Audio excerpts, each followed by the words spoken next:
sometimes it's a bit, depends if you make a mistake or depending on the order you do things, getting permission for the user Tomcat in case you have created the user Tomcat failed. So in some case I need to change the order of the commands. Then this is a problem that typical student has, which is you need to modify a couple of files in the configuration files for the Tomcat.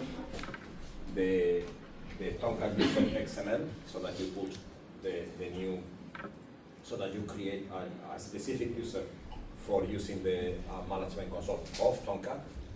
And then, I think it was not explained in the URL, in the link that I sent you, that I will use in class, you may also have to modify another file called context XML.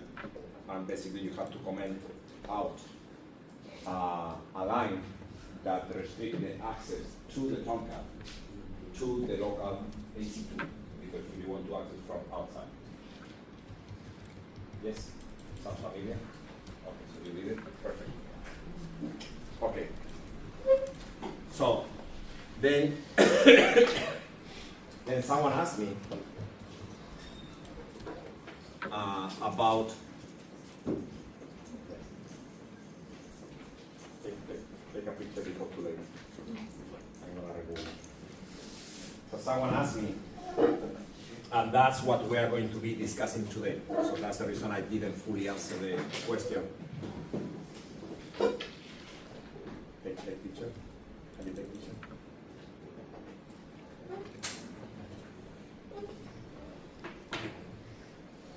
Yes. Okay. So, someone asked me.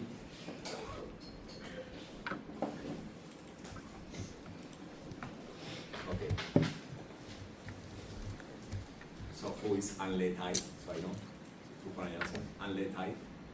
Okay. So among other things, he asked me the following question: what is the official? Okay. What is the official way or official method? Official in the sense of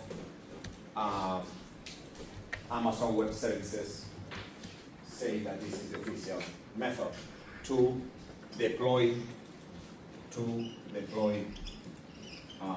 web application in Tomcat.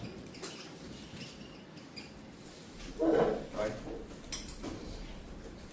Because the one that you did, right, was basically you are here, then you generate, you write your code in whatever IDE or no IDE, then you generate your WAR file, which packages all your code, and then here you have your EC2, you have your Tomcat, and then you access your IP, and then you access the port 8080, then you access whatever app you have,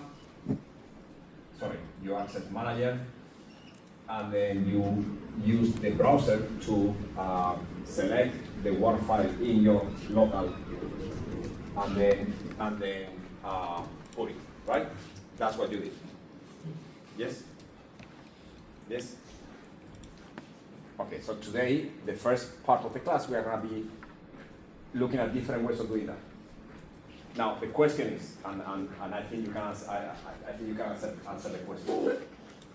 Is there any official way to deploy, is any official AWS official way to deploy your web app in Tomcat run in EC2?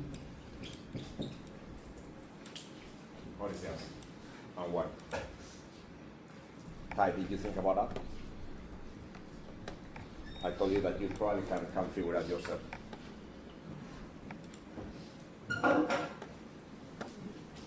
Do you have an answer? Sure, okay. Do you understand the question? The question is, does it make sense? Does it make sense to look at internet ChatGPT, whatever, for the official, AWS official method to deploy web application in a Tomcat running on an EC2.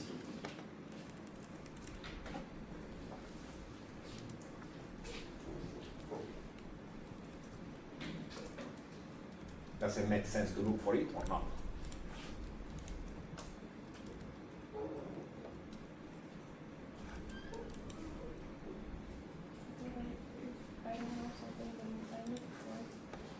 Correct.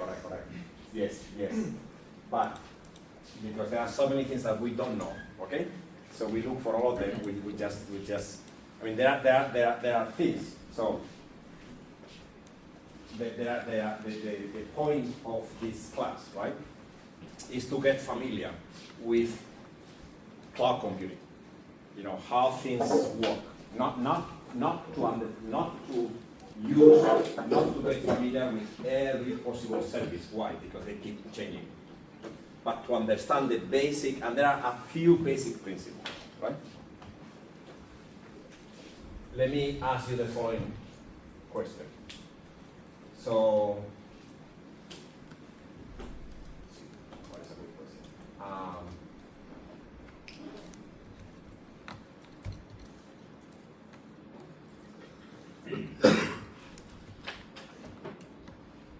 Right.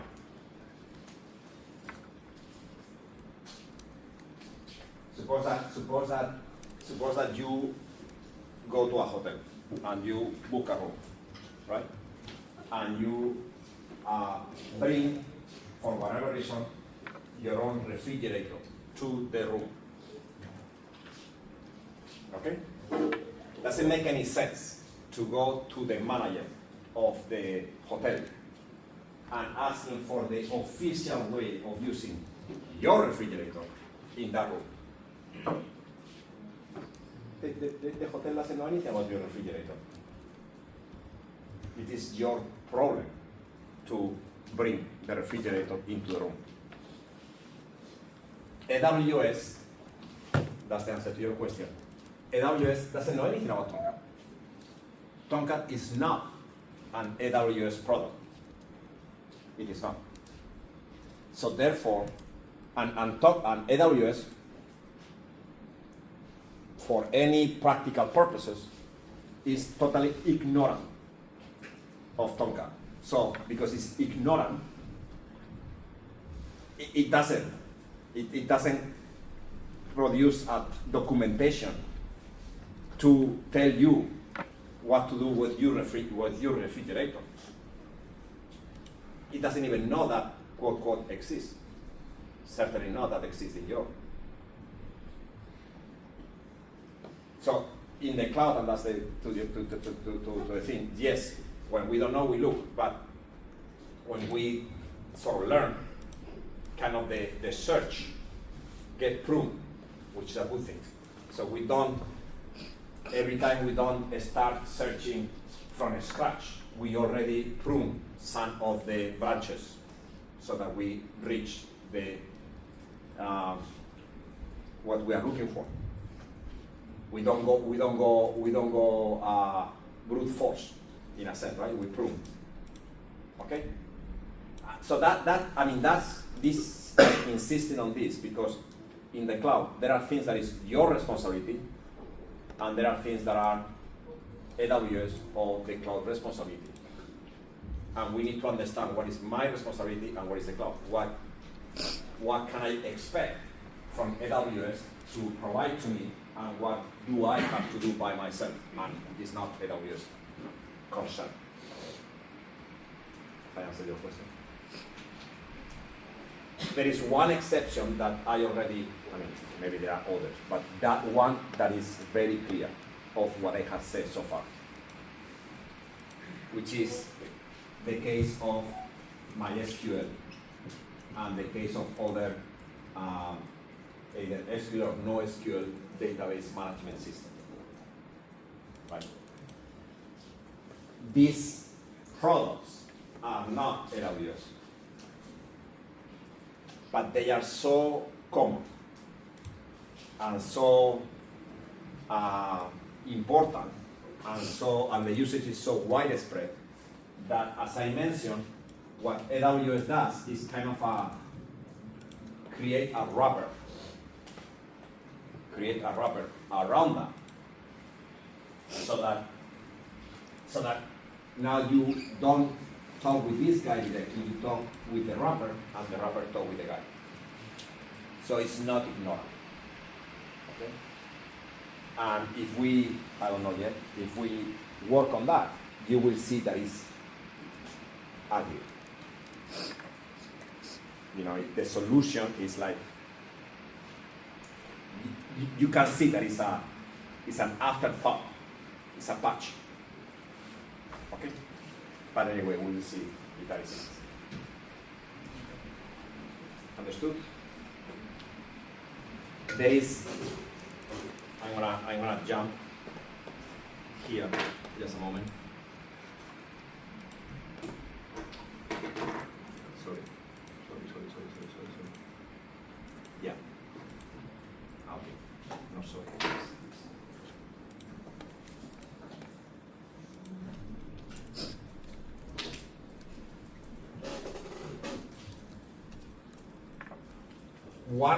One aspect of the whole cloud computing infrastructure that is where clearly this separation is, this is my responsibility, this is AWS responsibility, is in the context of security. And the same, as far as I know, the same apply to Google Cloud. Okay? There is a difference between, in the context of security, okay, there is this concept of shared responsibility model, okay, which basically means there is things, as I said, there are things that is AWS, there are things that is your responsibility. And the way they explain this is to say security in the cloud and security of the cloud. That's the way they express this in a way that is easy to remember. And basically, security of the cloud is taken care by AWS. Security in the cloud is taken care by the account owner. The account owner. Remember, the account owner is the one that has access to the IAM. So security of the cloud is who take care of anything having to do with the regions, the encrypted zones, the networks, the databases, and the storage and the compute, as long as, so all this, as long as the account owner pay for it, as long as these are managed services. And then all the other things, okay?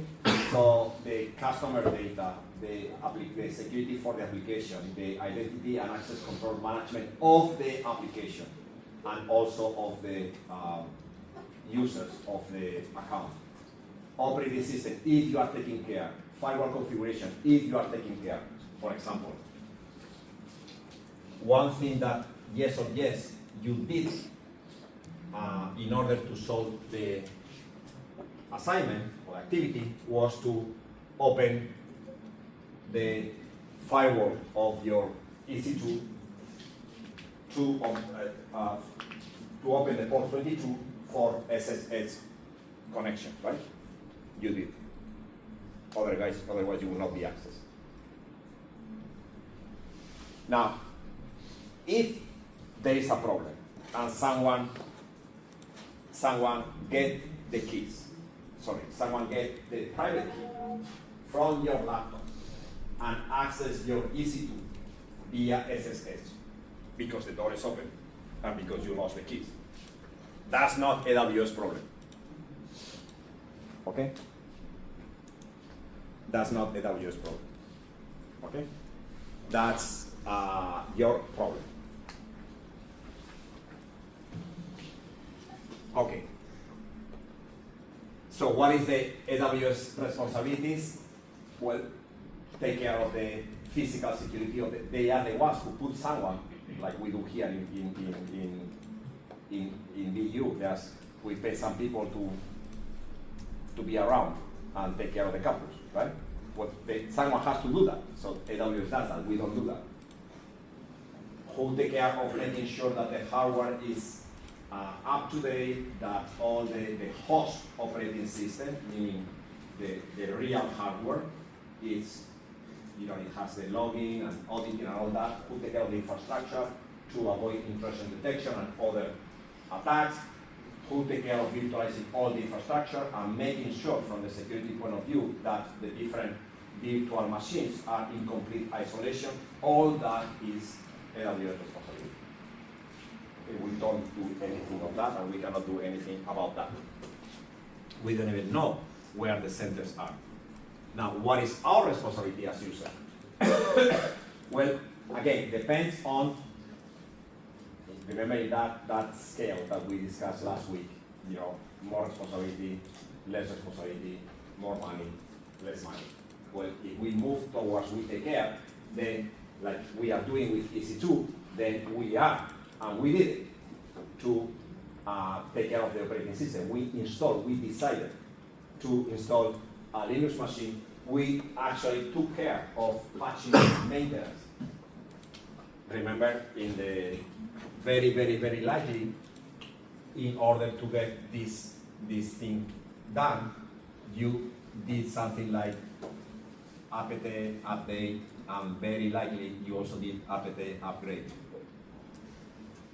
That's yourself, but you are upgrading and updating the operating system in your EC2. Now we will do that some other time. So one thing are, and this thing at some point start getting very confusing. So there are, in the cloud computing world, there are many credentials going on. So, for example, for SSH, we need to put the private key, the PEM. EC2 keep, AWS keep the public key. We need to keep the PEM on our local machine. Then, however, for Tomcat, we also have to create, if we want to use the manager, we need to create here some user with a password. And what else? If we want to access the account with a different, and the services, not only EC2, but any service, with an account different from the root, we need to create also some credential, access key, secret key. So there are many keys going on. We are the ones taking care of all the keys, including, of course, when we, as we will do, deploy our web application, and then our specific web application will have its own users for which we will provide maybe token or password or whatever. We take care. We take care, of course, of the security configuration. You did it. You added. You opened the port, the firewall for the port 22 by modifying the security group. Right. Okay. So all these things you do it. Now, as I said before, this how much you do, how much responsibility you take care on you put on your shoulders depend on whether you are using infrastructure as a service, platform as a service, or software as a service. You asked me before, okay, about what is the official way of deploying web application. Now, if you ask that question without this, without that part, okay, very likely the answer that you will get is, well, you use Beanstalk or you use Lightsail. Those are services provided by AWS, which basically you pay And then what they do is to offer you EC2, which is already prepared, with Tomcat or whatever other web container you want, and then it has a way of deploying. So you use that platform, and then of course you use the way the platform. But that was not the exercise. So that is if you are here. And then in that case, AWS handles a lot of things for you. But if you are there, you are using AWS as an infrastructure, then you need to take care. Then things are different. Make sense? You are here, then you don't need to manage the underlying infrastructure, then AWS handles the operating system. You don't install Tomcat. You don't decide the operating, well, you can decide the operating system, but they do it. Okay? And then they do, in case you need a database, these guys come with a database, you do the firewall configuration, you don't need to modify, you don't need to, another thing that you did, sorry, also here, for doing the exercise, you also open the firewall for the port 8080, because you are going to use HTTP, right? Now, in case you use Beanstalk or Lightsail, you don't do that, they do it for you. Okay? And then the idea is that you focus only on the code, right? So when I ask you to do the Hello World web app, okay? All this has nothing to do with the Hello World web app, with the code, right? It has nothing to do.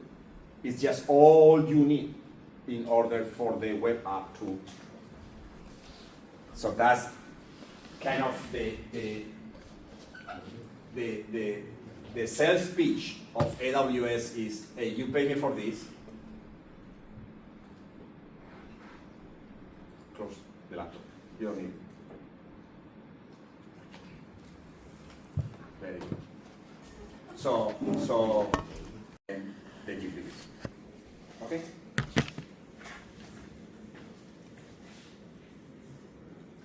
Okay, and the same thing even more with software as a service. So this is a typical simple exercise. Consider deployment consider this deployment. What do you have? You have Amazon S3. We will talk about that hopefully at the end of the second class. That's where you store images or store files or store whatever you want. Then you have an Amazon EC2, that's what we have.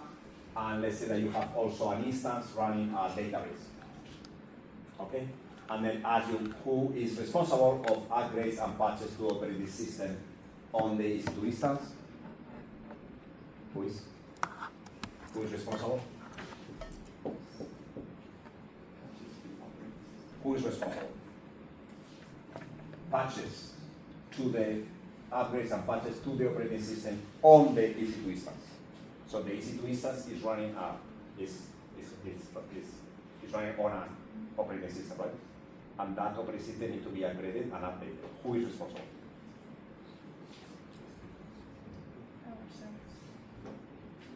Customer.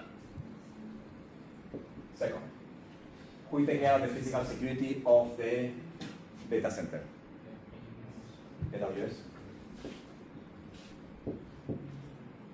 Virtualizing the infrastructure.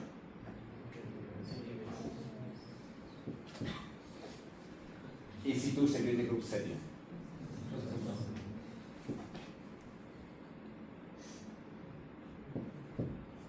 Configuration of application that run on the EC2 instance. This is your question. These are so application running on the EC2 instance. Who take care of that?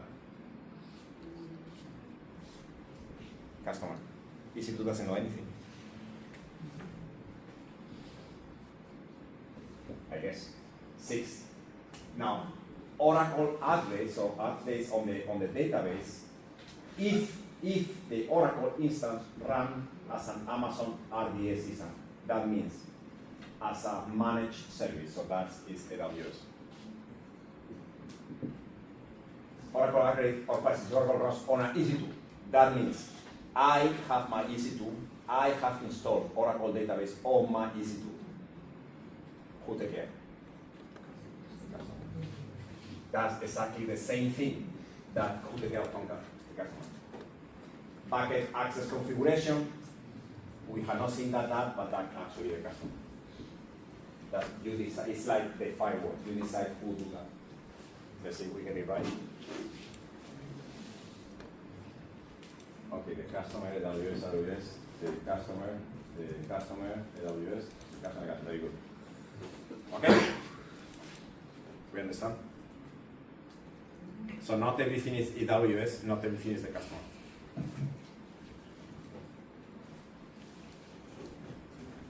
Ensuring that AWS Management Console is not hacked.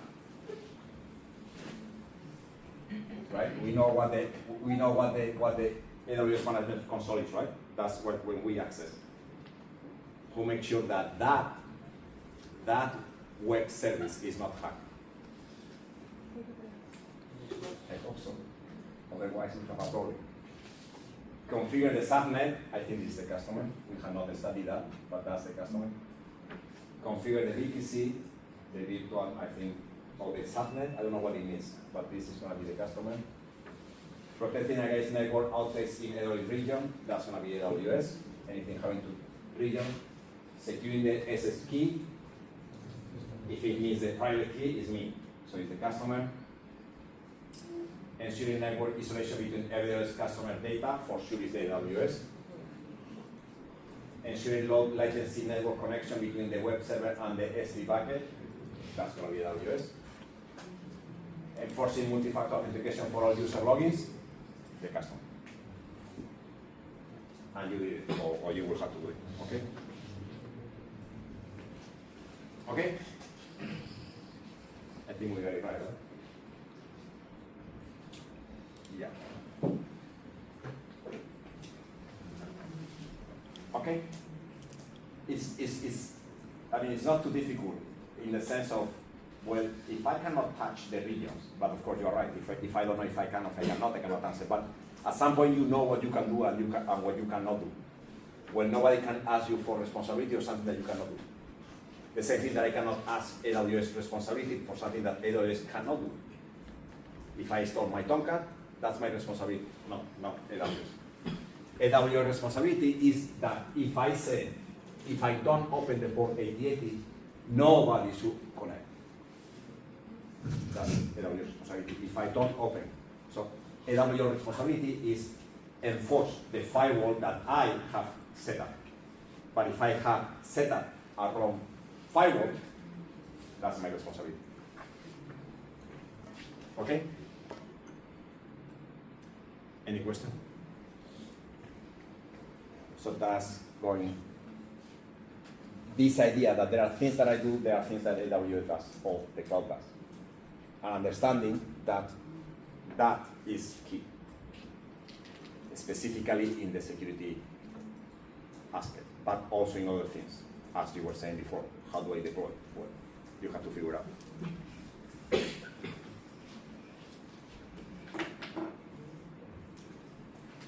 Okay, I will go back to these slides another time.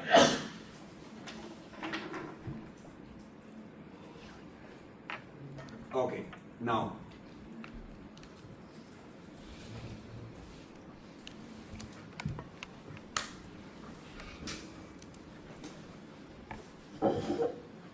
Now, let's go back to the activity you have to deploy. I guess. You use this. You use the to deploy. Okay.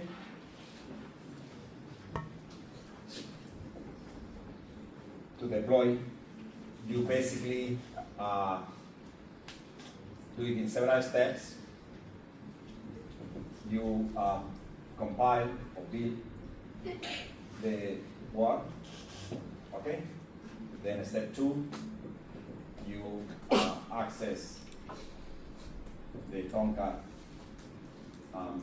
manager, and then step 3, upload and deploy. the WAR file. Right? Now, let's try to understand what this thing does. In your Tomcat, there is this probably we studied in OPT, Tomcat, right? And here, there is something called web apps, or web app, I don't remember if it's with text or with noise, whatever. Okay? And this WAR file is just when you deploy using the Tomcat manager, is basically what it does is to put it here, and then automatically the Tomcat, when you deploy the WAR, it creates a folder with that name, and then here it puts all the code of your web application. That's what it does. Right? But that's why there is no more mystery. Okay? Keep that in mind. So all you have to do to deploy your web application is to somehow put the WAR file here. That's all you have to do. Right?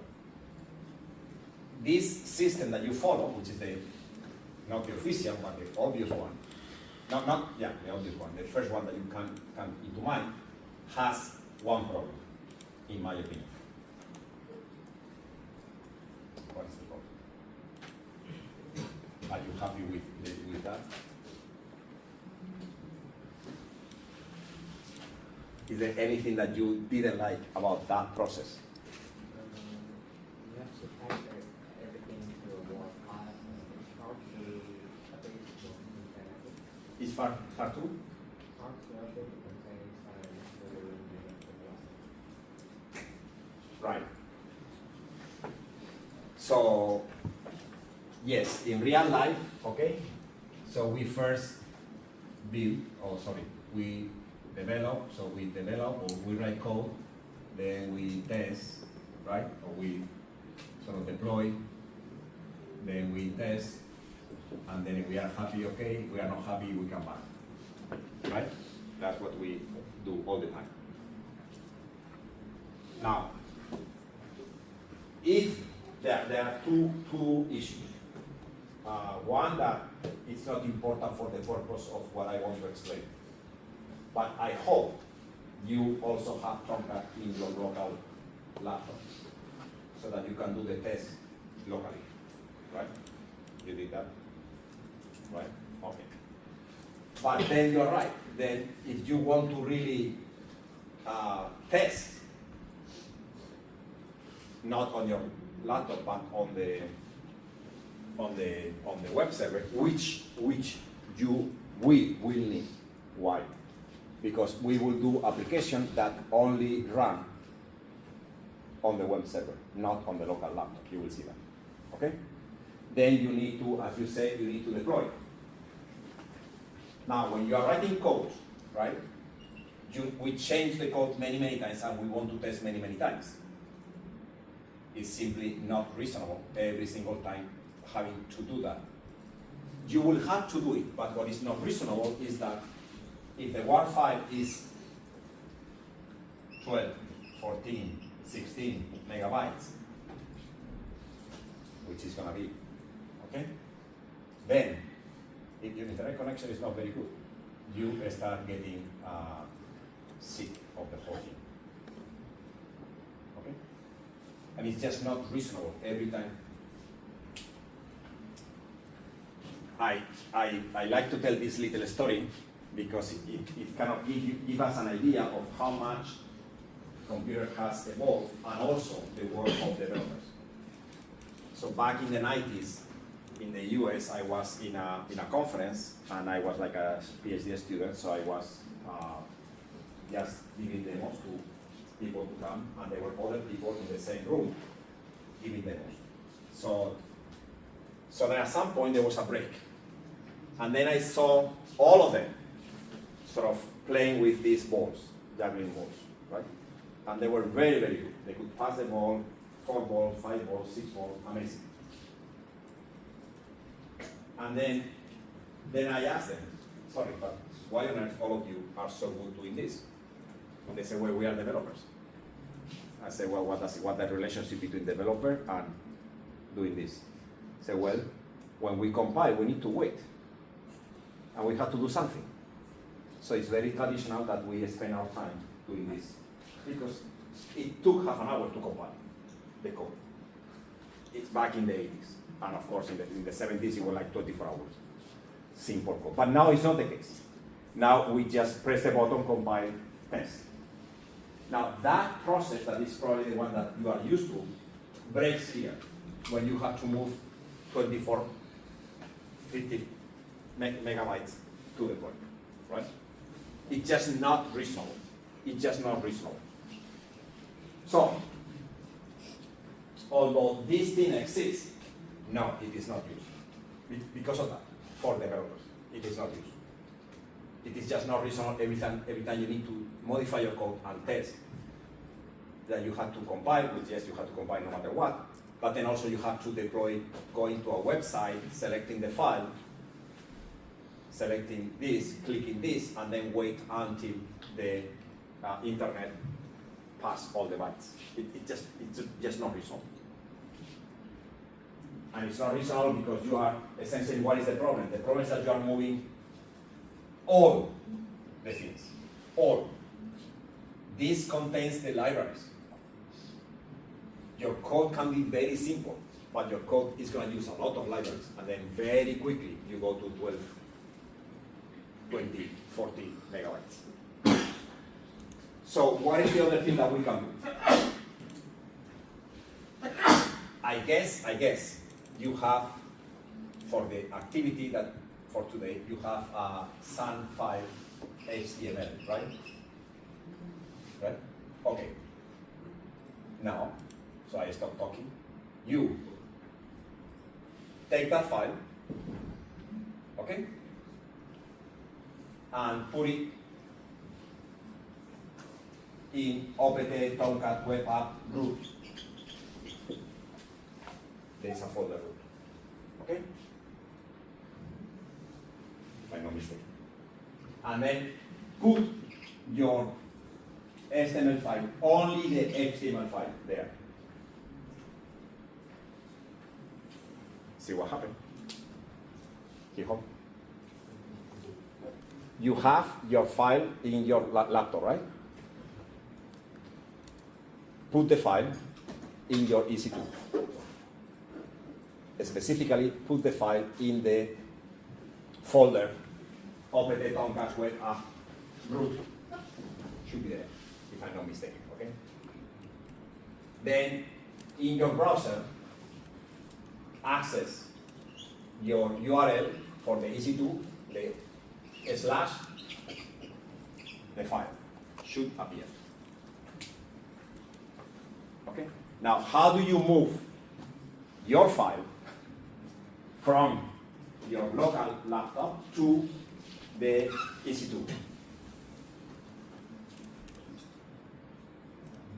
So I don't know what do you have in your laptop, but to access, you use SSH, right? And then you have to do here, right? And you put here the path to the private key, right? And then here you put the URL of your machine.